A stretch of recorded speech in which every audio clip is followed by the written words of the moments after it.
Kindasound Radio. We're tuning in to change. Hello and welcome to Kindasound Radio. You're listening to Attracting Love with me, Yasmin Ibrahim, tuning in for change every fortnight at 6 p.m. I am so happy and excited to have you tuning in, and I'd love to hear your thoughts during the show. So you can share these via our Telegram group, which is t.me/KS Radio, or send a DM via Instagram. The handle is at Kindasound Radio. So on tonight's show, I really wanted to share about attracting love, how I went from toxic and dysfunctional relationships to experiencing a love like I never knew existed. I'm going to start by sharing a little bit of background about myself, and you're going to have to bear with me because I am also a psychic and a medium. So my channel talks to me. My channel can be people on the other side. It can be a higher power. There'll be voices coming in from all over the place. So if it feels relevant, I will bring that in. So a bit about me. As I said, I am a psychic and medium and an energy healer. I have had this gift from a child, but I know a lot of you will resonate when you've had that gut instinct, or you've heard something, or you know something, but you don't know how you know it, but it feels true. That was my experience. But throughout my lifetime, I have learned to really hone this skill in.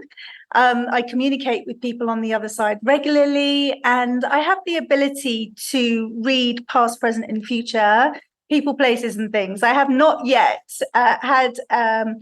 met a moment where I wasn't able to read the energy of something. So I have this wonderful gift that allows me to help people heal, overcome toxic patterns, self-sabotage, heal trauma, and to lead fulfilling lives, and most of all, attract love. My channel was saying to me as a spiritual mentor, this is what I've done for the last 13 years, that I had to really concentrate on bringing men and women together, or women and women, men and men, however you identify, bringing your true love in, calling that one in and experiencing love like you could never have imagined. So being a psychic and medium and energy reader, it helps me get under the skin of people to really understand what might be blocking them or holding them back from calling in that person, from receiving love, and actually just surrendering, because we have so many boundaries and walls up. We don't actually always know how to let those guards down and welcome in something really beautiful. And I often say to people, the walls you have up to protect yourself are the very walls that are keeping love out. So I'm going to take you on a journey of self-discovery by sharing my story. And at this moment, if you're anywhere near a piece of paper and pen, I'd highly recommend you grab it. And I invite you to write down anything that resonates, because my story is not unique to me. And I'm sure you're going to find instances in there that you're going to say, I resonate with this, I understand this, or I've experienced something that I'm sharing. So grab a pen and paper, write it down. My story is littered with lessons. So I'm going to share a little bit, and then I'll share the lesson I learned in that experience. So I grew up in a household that was really steeped with rigid traditions. It was bound in culture and religion. My parents were from a lineage of very strict rules in a family. They were unspoken rules. You weren't too flamboyant. You didn't step over the line. You weren't loud. If anything, most of our personalities in our family were repressed. And this has been something that's really, really common in my lineage and in my tradition. You may also have experienced this in your culture, in your traditions, in your tight-knit family, that there's just a way that people behave, and it's passed down from generation and generation. And what we learn through the process is that what suited our parents, our foremothers, our forefathers doesn't necessarily work for us. And as the world changes, we find that we communicate differently, we behave differently, the world is adapting differently, and therefore these outdated belief systems and behaviors cause friction and conflict in our mind. So for myself, I faced conflict a lot, not only being able to see and hear voices and see ascended masters and angels and all sorts of people on the other side from a very young age. I recall my first experience at 6 years old. I was already the oddball. I was already the black sheep. And those of you who are the black sheep of the family will know that we have a lack of belonging. It's really hard to fit into situations. We might be socially awkward. We're oversensitive. We are empaths. We feel a lot of our environment. And when we're bound to rigid belief systems, traditions, and cultures, we find it very difficult to fully express ourselves, or even find it very safe to express ourselves. So in my childhood, growing up, there was no space for self-expression. It wasn't allowed. In fact, it was frowned upon. If you didn't fit the mold, you were shamed and you were blamed. And so there comes lesson number 1, which is you are not allowed to show all aspects of yourself in case they bring shame on the family. This is very common for a lot of people in their childhood, whether their parents are steeped in culture and tradition, or whether they were just strict parents of the 50s, parents of the 40s. You'll know, the Gen X generation, when you were born in the 60s and 70s, you'll understand this, where parents had a certain way of being, which limited our self-expression and was a double-edged sword.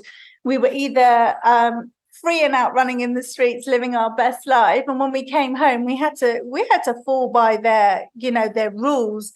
And I remember that my mum was the person that was dominant with being very strict. We weren't allowed to do certain things, and if we did, in those days you got a slap. if you didn't conform, you got a slap. And it didn't actually do me any harm. It did teach me a lot of respect, and it taught me to become very self-sufficient. But it did also minimize my personality. I wasn't allowed to express myself. Therefore, I didn't feel safe being myself. I adopted the identity of the family, not my own identity. So I had adult responsibilities way before my time. The children of the 60s and 70s, you'll absolutely understand this. We adulted way before we were ready to adult. And that leads you to be very responsible, but way too soon. So you can't manage that as a child, which means that you become polar opposite. You either want to be really naughty and break free, or you become very rigid. There's no middle ground because we've grown up too quickly. We haven't been allowed to grow up and experience and be the child. So a lot of you will understand what that feels like. And when you get like that, you become very self-sufficient, particularly if you're an elder child and you had to look after your siblings. And the reason I'm sharing all of this is because these traits lend to the adult traits that we live by that either attract good or bad relationships. I'm just going to take a sip of my drink. So my parents in the 70s were hard workers. My dad had 2 jobs, my mum had 2 or 3 jobs, and they were busy people. Now, if you were growing up then, or even more recently, and your parents have not been at home nurturing you, you will find that you will probably miss out on continuous affection. It's just jumping from one place to the next. You might have been left with your grandparents or your aunties or the neighbors, and you're learning how to be in different situations. And in my case, my parents weren't very affectionate. I think my mum only ever told me she loved me later on in life, just before she passed, not long before she passed. Her compassion and her love was shown in very basic everyday things, like she would cook dinner and provide me with clothes, and that was love. And I wanted cuddles and I wanted to snuggle into her. And that didn't happen. It certainly didn't happen from my dad. And I remember adopting my friends' parents often because they had really loving relationships. And that was just a cultural thing for me because in my culture, in the Indian culture, that wasn't expressed in those days. So there was very little affection, acknowledgement, validation. There was very little praise even for anything that I had achieved. It was almost like they'd already set a really high expectation. Now, if you know anything about Indian culture, or your culture might feel this too, but if I wasn't a doctor, a lawyer, an optician, or something, an accountant, something that was a well-qualified position, in my parents' eyes, I was a nothing. Now, as a young child, I wanted to make clothes. I was an artist. I was a creative. So in my eyes, I'd already failed. I wasn't particularly academic. All my knowledge and wisdom came outside of school and college, came from the school of life. So as a young child, I was like, oh, I already don't meet up to their expectations. And because I didn't want to be a doctor or an accountant or a lawyer or something like that, my parents were already disappointed in me. So I decided, I think I was probably about 12 years old. I already decided I was a disappointment. And when I decided I was a disappointment, I'd minimize myself further. So every time we minimize ourselves, we're becoming less of ourselves, less of our true selves. And as children, this is really hard to be really expressive of ourselves because we don't know what's ours, what's our parents, what's learned behavior. So with my parents being hardworking and a little bit cold in their affection, I was not seen and heard. That was my lesson number 2. I'm not seen and heard. Okay. So let me explain where that comes from. And some of you, again, may resonate on this. My parents had an arranged marriage. They saw pictures of each other before they were married. And the first time they saw each other face to face was on the day they got married after my mother walked down the aisle. This is how they used to matchmake in those days. They were married in the 1960s, and you basically made arrangements. The parents made arrangements, the family made arrangements, and they put you together, they matched you. And so she saw him the first time. And I remember my mum saying, because I said to her, how did you feel? She said, of course, I was nervous. You know, it was an expectation that you went into another family and you fitted. Didn't matter whether you liked it or not, you fit. You just made yourself fit. And I said, well, did you find my dad attractive? And she said, yes, I did. She said at the very beginning I did. I was very shy and it took a long while for me to open up. Now, bearing in mind, my mum was married at 23. She had never had an interaction intimately or friendship-wise with another male that wasn't a family member. Not one. She told me a story about when she was 14 and at school, and they had a school picture taken, and there was a young boy running in the back of the picture, and her dad, my grandfather, was horrified that there were boys in the school, so he pulled her out of school. So my mum had 0 interactions with men.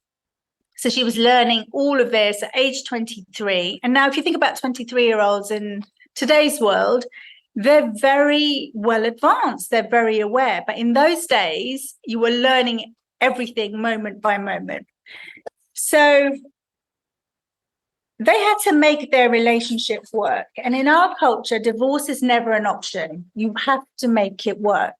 So this was lesson number 3. Make it work regardless. Regardless of anything that goes on in your life, you've got to make it work.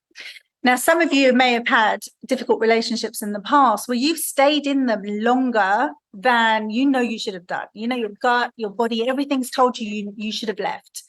And you've not left. You've stayed. And sometimes you don't even know why you've stayed. But my mum had committed, and that was it. That was her life. She was going to commit to, death do us part. So let me tell you a bit about the dynamics. And again, this may resonate with you. My mum was an empath. I'm a huge empath.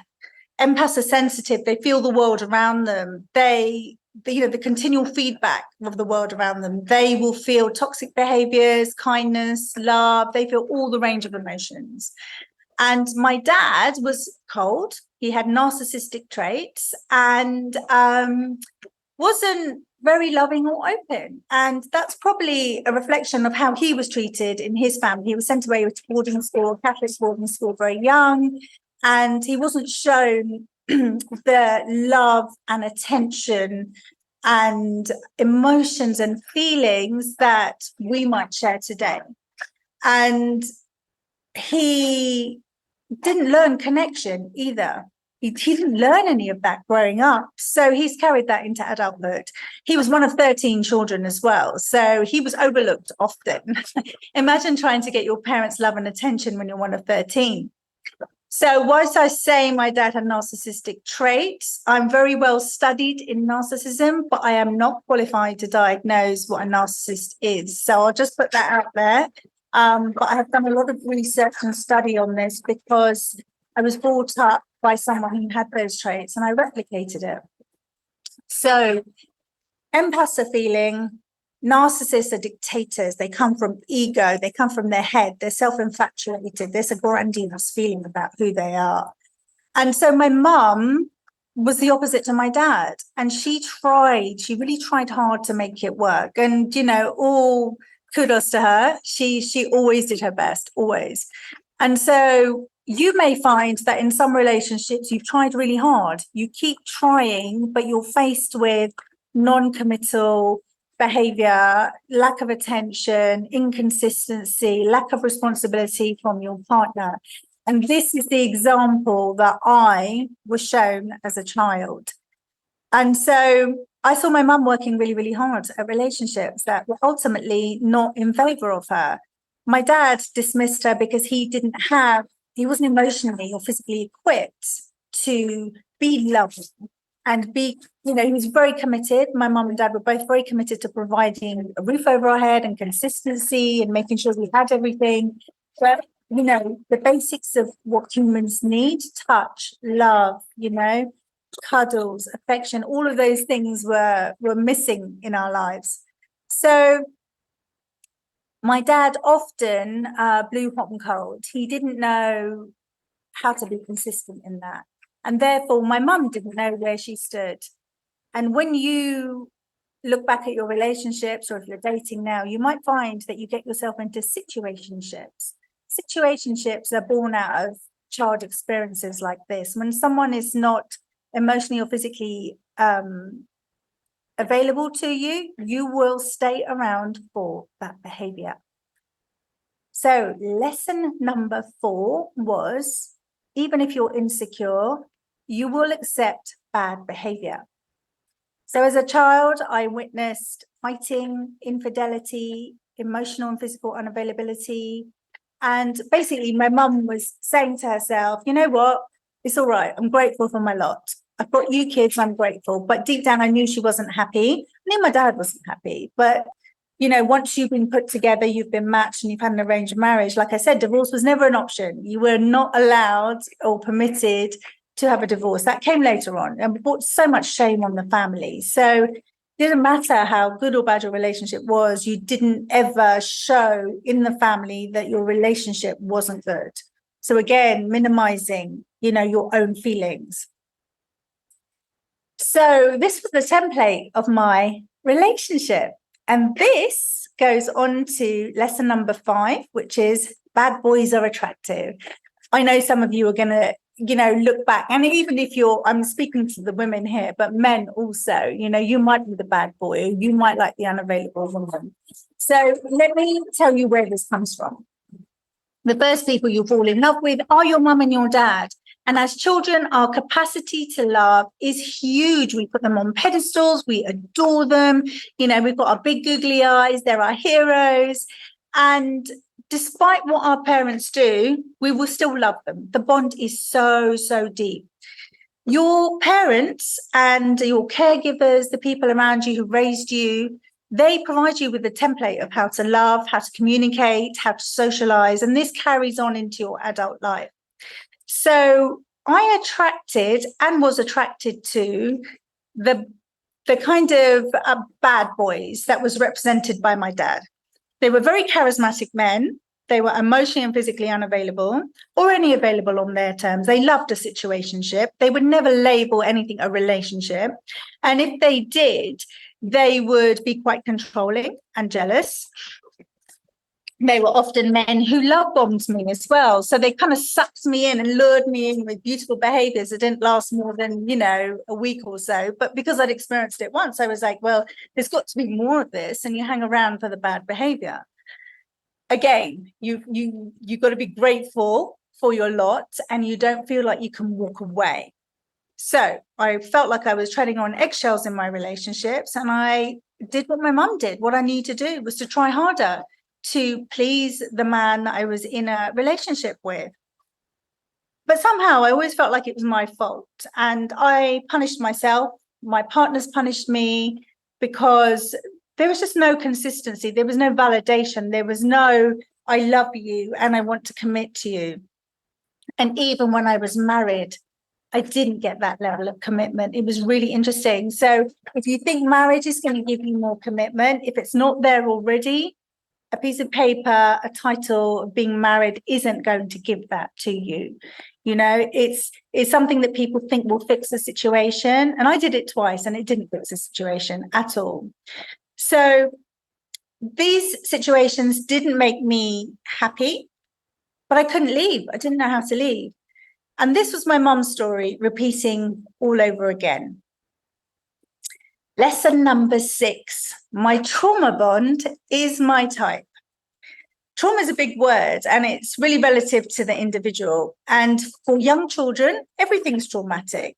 A child doesn't have the capacity or the experience or the brain functioning to decipher what is real and what isn't. They're learning, they're adapting, and most of what they're feeling comes from their parents. So there's a lot of learned behaviors here. There's no rationalization. So what felt scary to a child, when you look back at it as an adult, you'll be like, oh, it was nothing. Mum was just going to work. But the child was going, I'm abandoned. Where's my mother? Where's she gone? When is she coming back? I don't feel safe. All the primal instincts of fight or flight kicks in. But when you, as I said, as an adult, you won't see that as an issue. But somewhere on your timeline of your childhood, that will be stuck. That will be stuck in you. And this is why these little trauma bonds tie us to people that become our type. So you will attract someone who has very similar, if not polarized, behaviors and actions that make them be attracted to you. You two are very attracted, like magnets. And that becomes your type. This type is the type of person you will go for again and again and again. One day, you will reach a moment where you get to a point and you're like, I've just realized that I've just been repeating this again and again. It took me a very long time to repeat it. And even though, to realize it rather, and even though I realized it, I still did not know how to get out of it. I did not know what patterns were mine, what behaviors were mine, what were my parents, how I'd repeated it. How, when you do something again and again, and you're like, damn, I've done it again. How have I managed to do this yet again? How am I in another relationship that does not make me happy, that isn't healthy, that has no long-term potential, and could potentially also be imprinting and damaging my child? How have I managed to do this again? It's a default program. It's a very similar analogy to imagining if you've bought a brand new laptop, which functions beautifully, but the computer software on there is corrupt.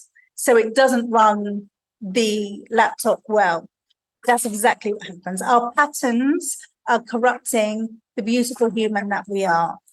And it stops us from really surrendering and feeling safe to allowing love, or be without the person who continues to make us unhappy because that's all we've got. What happens when we remove that person? We're not going to feel safe. We won't know how to cope. So we build these defenses up and tell ourselves lies to stay in relationships that do not serve us. So we're going to take a little break here. And in this break, I'm going to share with you my first song. I chose this song because the words in it really demonstrate what a trauma bond looks and feels like. It does it beautifully. So I invite you to sit back and listen to the words and really take them in, because you've probably sung this song before or heard it around, but not really listened to it. But this is what a trauma bond is. And the song is Foolish by Ashanti. Kindasound Radio, the station for a global community. Welcome back to Attracting Love with me, Yasmin Ibrahim, tuning in for change every fortnight at 6 p.m. Remember, you can connect with me and give me your feedback via our Telegram group, which you can find at t.me/KS Radio. So please share your comments and thoughts via there, or you can DM us on Instagram at Kindasound Radio. So in part one, I talked about my story, what I learned from my parents, all my learned behaviors, and how they led me to attract the bad boy. In this part, I'm going to share with you how I healed those elements to have a wonderful relationship in my life, which took a lot of work. I was 6.5 years single before my love came into my life, but let me share how I got there. So first of all, I'm going to share a sensitive subject, which was a life-defining moment in my life. So if you feel you know someone who may be affected by this, or if you're affected by this, or if this triggers you, please do seek the help of a mental health professional or confide in someone that you trust. In 2010, I tried to unalive myself. That was my third attempt, because the conflict inside my head for what felt true to me and what didn't was so big that I did not want to be here. I was a mother, I was a single mother. I had come to the end of my second marriage and I was absolutely distraught. I didn't know what to do. I didn't know how to move forward. And I attempted to unalive myself. By the grace of God, I'm still here. And it is the best thing that has ever happened to me, because it changed my life forever. It helped me to dig deeper into getting to know myself and honoring and devoting so much time to myself and my healing. And that has ultimately led to me doing this work. I went on a radical healing journey that was incredibly life-changing. And as you change and as you heal and as you meet the parts of you that feel the truest, you will attract better in all areas of your life.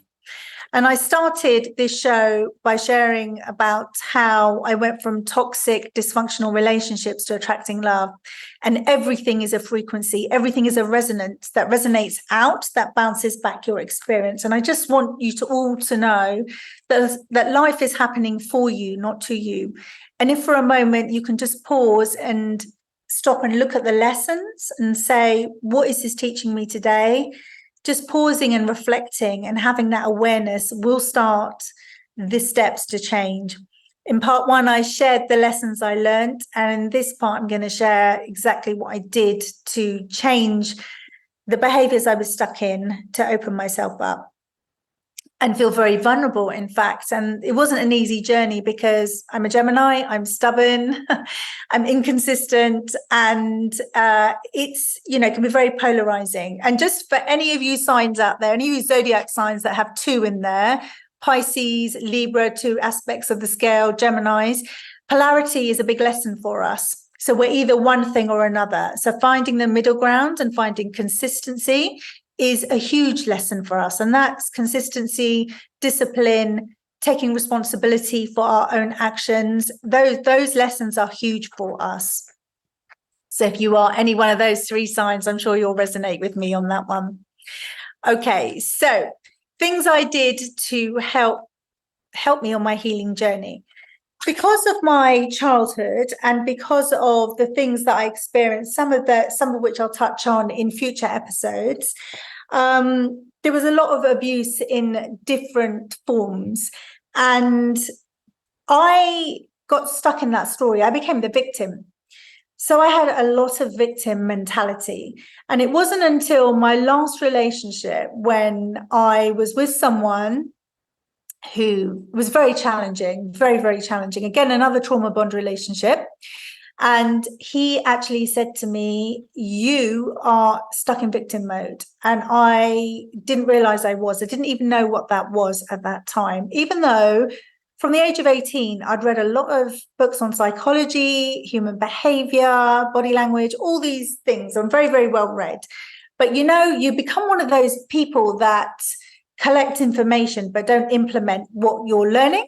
And that was me. I know it. I'd always, people used to say to me and go, I know, but I'd never implement what I'd learned until I was challenged in this relationship. And he said to me, you keep pointing the finger at people. There's 3 pointing back at you. And that was another life-changing moment, because I stopped and I thought, wow, that's so true. I do have the capacity to change my life. I don't know what it looks like, but I know I have the capacity, and I can start with baby steps. Now, in that relationship, the man I was in the relationship was a recovering alcoholic, and he was in a program. And the program always asks you to look at your side of the street, look at you, because once you look at what's happening to you, where it emanates from, and take responsibility for change, everything that happens around you changes in reflection. You may have heard that we attract what we are, or, if you're in the right frequency, you'll attract things. This is all about law of attraction, manifestation. This is a real thing. It exists. So the happier you are, your experiences become happier, and you invite in more abundance. The more healed you are and the more open you are, the more you receive. However, if you're one of these people like I was, that had a closed statement, so-and-so did this to me, there's no good men out there, I keep going on dates, everyone's awful. Those were closed statements. Those are opinions I'd formed, and I'd closed my energy off. The moment during my healing journey, I opened up and started saying, I'm really open to the opportunity of seeing what this feels like or what this looks like. I'd love to see more of, more healthy relationships around me. The more open I was, the more I attracted that. So lesson number 1 that I did to heal was to stop becoming the victim. Stop pointing the finger and blaming the circumstances and the people around me, and really recognizing that saying, you may have heard it, no one is coming to save you. No one is coming to save you. Only you can save you.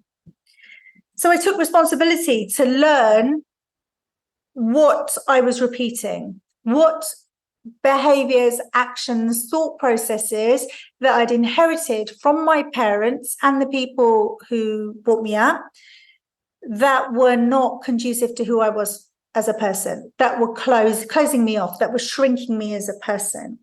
So I really had to break my identity up to understand, or rather understand, because it comes from inside, what was mine and what was my parents. I had my parents on such a pedestal. I had to dethrone them from the pedestal and recognize I'm a grown adult and I'm equal to them. And therefore, I will not betray them or dishonor them if I decide not to carry on their behaviors, their traditions, their cultures, and their religion. It was a very difficult moment for me to step away from that and say, I'm going to create my own identity, and I'm going to learn who I am. I'm going to stop blaming others and my circumstances and my situations and take ownership for it. So not to say that my parents and my childhood was all awful. There was a lot of good stuff in there as well. I just highlight the things that repeated and didn't help me as an adult. So I kept all the good bits I loved. My mum is a wonderful woman of service. My dad is very consistent in provision. They were very much loved and respected in their family and community. They did so much for charity. So, there was so much of that I loved. I kept the good bits, and everything that didn't align with me, I just parked it. I was like, you know what? I'm going to take a step away from it, and I'm just going to learn who I am. The second thing I did to heal was learn how to regulate my nervous system. Because when you're growing up, you may have experienced trauma, and I had various types of trauma, and it put me on high alert. So much so, I'll share a quick story, which is I used to worry about people coming into my bedroom. And so I used to sleep on my left-hand side, and I taught my right ear to block out noise. That resulted in me becoming 50% deaf. And as an adult, I've almost had that fixed. And I've also energetically worked on that. But I was shutting out the world around me. And so therefore, my nervous system was on high alert, and I was trying to soothe it by doing things like that. I would hide right under the duvet and lock myself down around the duvet. It was just an incredible experience when I look back at it now as an adult. So I learned how to feel safe because, as I explained before, my parents' behavior was inconsistent, which I then followed through in relationships, which was inconsistent. And I never knew where I stood. So I became very anxious. Like, I didn't know how to be around people, very socially awkward, didn't know how to communicate my truth, didn't really actually want to tell people how I felt for fear of being rejected. So I learned how to feel safe in my body. And I did that by learning to trust myself, because often when we say we don't trust other people, we don't actually trust ourselves. And I can only learn to trust myself by saying I'd do something and actually follow through with it. Because when you make big plans and you decide to do something and you don't follow through with it, you're actually not building trust in yourself, therefore not embodying it. So the body, the physical body, doesn't learn that it's safe to move forward in this. So if you find yourself talking to yourself in mixed messages, saying you'll do this thing and then you don't do it, or I want to do this and you don't do it, and you promise yourself you'll do something and you still don't do it, you're not building safety in your body. You're not embodying the essence of who you want to be. So I learned how to do that. I learned how to feel safe. I met all aspects of myself, my shadow, my light, my good, my bad. And you know what? I saw it for what it was. I didn't play into it. I dropped the negative language. I learned to really embrace who I was. In 2014, I had major surgery, and it was to remove a tumor after I had cancer 2 years prior. Cancer I flew through, no chemo, really healthy again. My healing journey really helped with that. And in 2014, they took out a tumor, which was 0.5 kilogram big, size of a grapefruit. And they cut across through my diaphragm, deflated a kidney. 5.5 hours later, I've got a huge scar.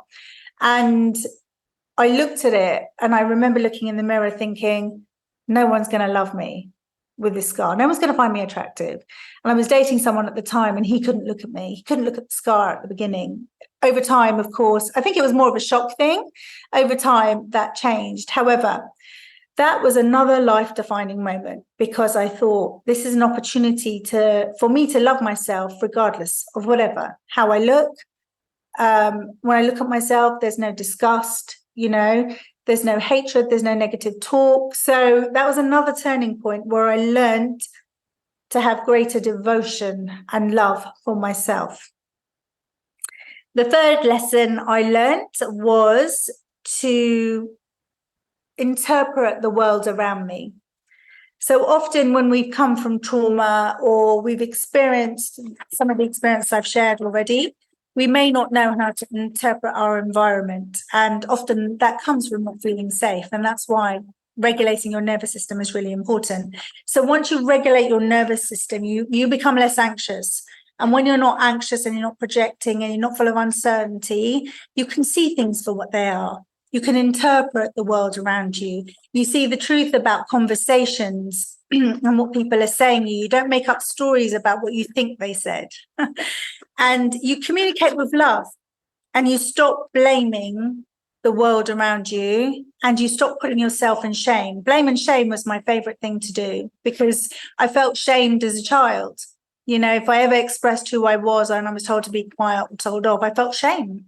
So I had to learn to communicate with love and to seek to understand and not to be understood. And I say understand and understood, and I mean that comes from your inner self. It's an inner standing that really shows you who that is. And that was a trait from my childhood, not being seen and heard. And because I was not seen and heard, I always wanted to be heard, like I was the know-it-all. And I was like, no, I can help you with this. And no, you're not doing this right. I wasn't doing it myself. So I learned interpretation. And through that interpretation, I also learned how to hold healthy and good boundaries. Now, this is really, really important because when you learn these boundaries, your communication can still stay loving, but firm. So I learned over time that I could say no with love.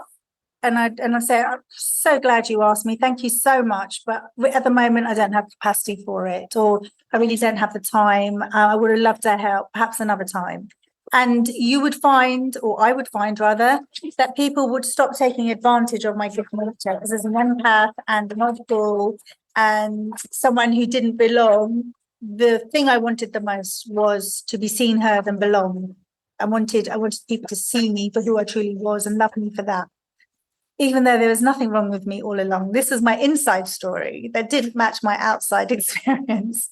So I was so loyal to myself. I gave myself devotion. I devoted time to myself. And this leads me to the fourth thing I did, which was fulfilling my own needs. You know, that saying I said earlier, no one's going to save you. That is really about recognizing how to fulfill your own needs. You know, if you're feeling like you're not being understood, seen, and heard, what part of you are you not doing that for yourself? So I learned to fulfill my needs. Did I really need validation from someone else, or did I just need to validate myself? Did I need recognition, or did I need to recognize who I really am? Did I need someone to say, oh my gosh, you're so lovely, you know, you're beautiful? Or did I need to see that I was that? What did I actually need to do here? So once I recognized that it comes from me, I started giving that to myself. And I got myself to a point where I was so secure in myself that everything I received over and above that was a bonus. It's the cherry on top.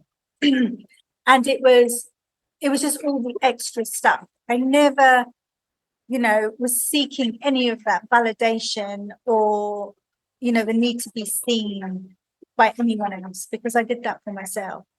And that made me feel incredibly safe and grounded in my human.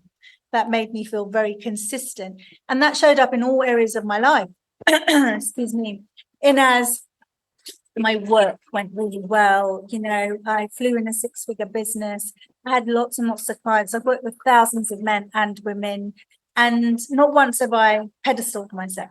Not once have I thought I'm better than anyone else. I appreciate everyone that comes my way because everyone's my mirror. They're always showing me something.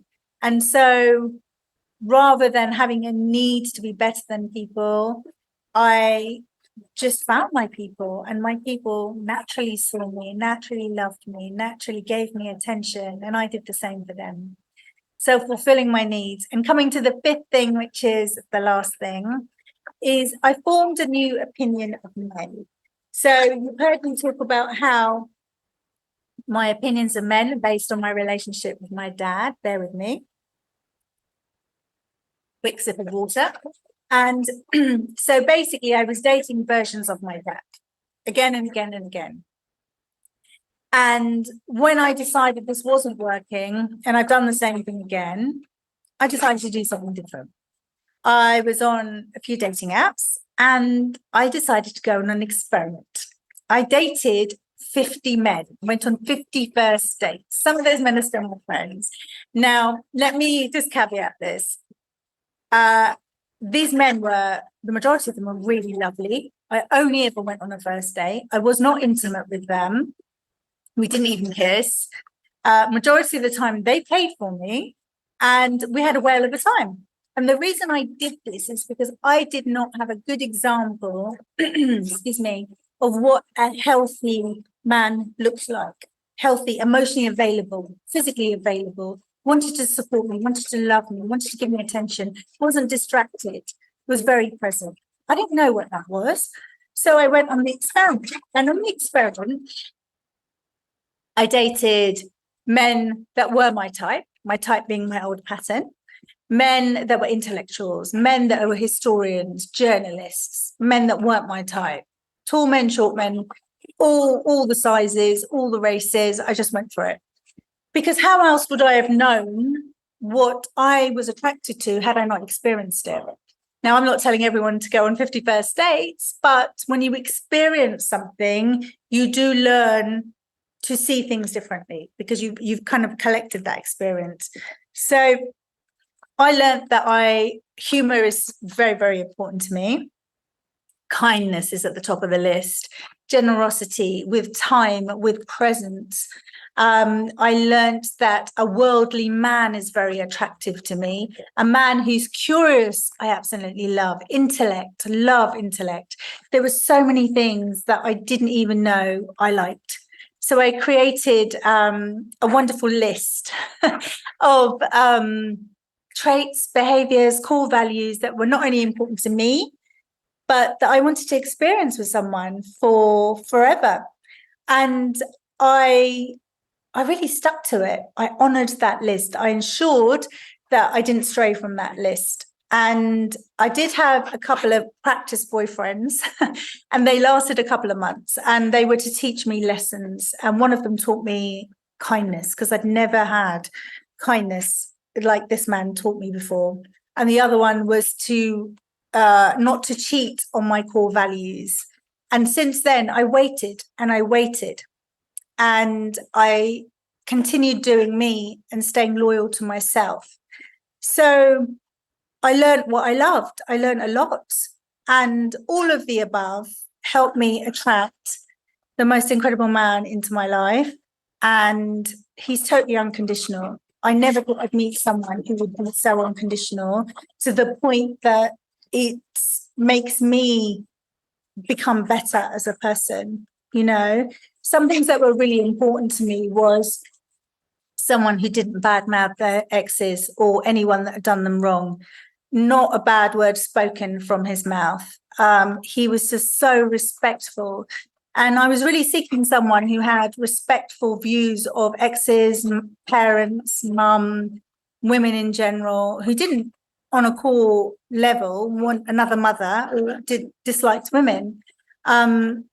And he is so respectful, so giving, so open. And we got engaged very quickly. We've been together 15 months. And yeah, I thought I knew what I wanted.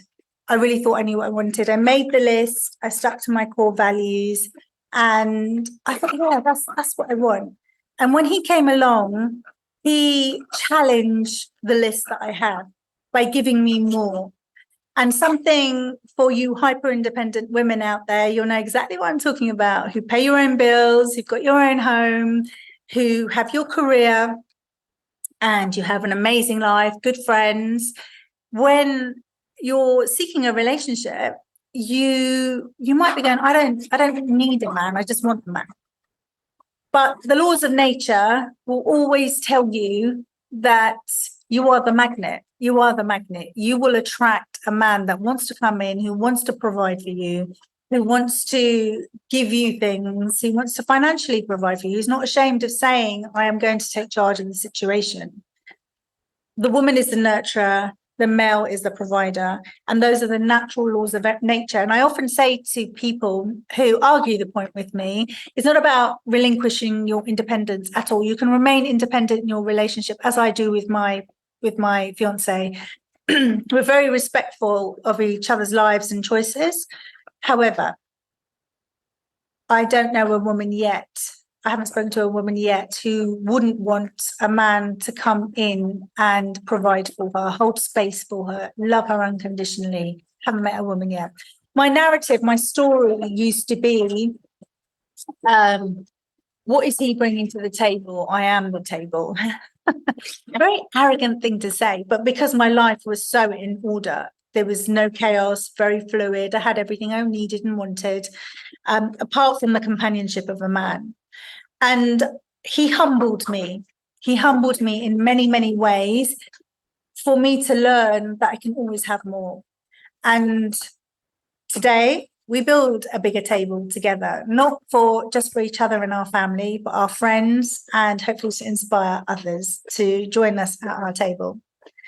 And so I just wanted to say to you that if you feel like you've gone through a journey where you've had traumatic experiences, not very good relationships, that there is hope. There's always hope.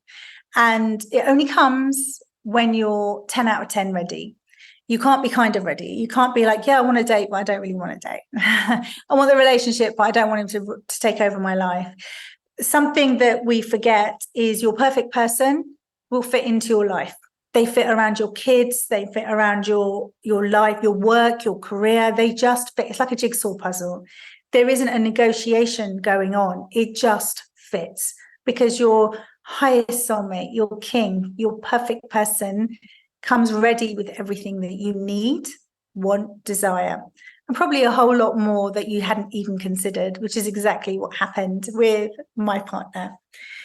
So I would just end with just saying, I thought I knew what I wanted. And when he came with so much more, it created so much more abundance in my life in so many other ways. So you only know what you know, and there's a lot that you don't know and you haven't experienced that is coming your way. If only we can become more open, strong back, open heart, ready to receive. And having that vulnerability is what's going to bring your person in for you. And I know that's a scary thought for some of you, but baby steps, day by day, moment by moment. It doesn't have to happen overnight. But there is so much love out there to happen. If only men and women can get over the fact that they're scrolling really fast on dating apps and dismissing everybody. If you just be very intentional with your dating experience and restrict your time on dating apps, if you are on dating apps, be very clear about your core values and what you'd like in a person and what you're willing to give them, because it's not just a tick list of what they're bringing to you. It's what can you give to them? Because I knew that what I wanted, I could reciprocate 10 times over. I could reciprocate it. I had a lot to give. I still have a lot to give. So be very aware of what you want and what you're willing to give as well.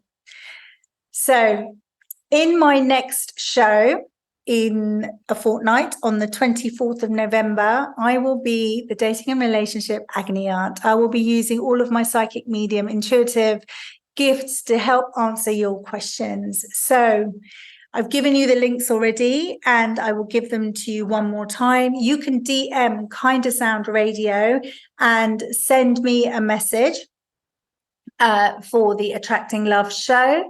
For any questions you'd like me to answer, anything you'd like me to read about your relationship energetically to give you clarity to help you move forward, anywhere that you're stuck, please do that. Alternatively, you can also join us on our Telegram group at t.me/KS radio. And just ensure that you title the question for Attracting Love or for me, Yasmin, so that I know where to pick it up. So we have an open Q&A. I'm going to be your agony aunt, energetically and practically, to help you with your relationship or dating situation. I thank you so much for tuning in and listening to me. And of course, if you have any feedback, you can use those messaging directives to get in touch and let me know what you thought. And of course, what else you'd like to hear from me. I have some guests lined up where we will be talking about dating from a male perspective, and also how love and money is very intertwined. So it's about the value that we have in ourselves. So those guests are upcoming. In the meantime, I wish you well this evening, and thank you so much for tuning in. Keep tuning in. We're a small radio station. Please share with your family and friends. There are some amazing presenters on here, lots and lots of topics. So get stuck in, and you'll find the recordings at the kindasound.org website. I'm going to leave you with a song that sums up where I'm at and the type of love that I receive in my life today. And it's absolutely the love you deserve if you are waiting to attract your king or your queen. This song is Your Love is King, and it's by Sade. I love you and leave you until next time, my friends.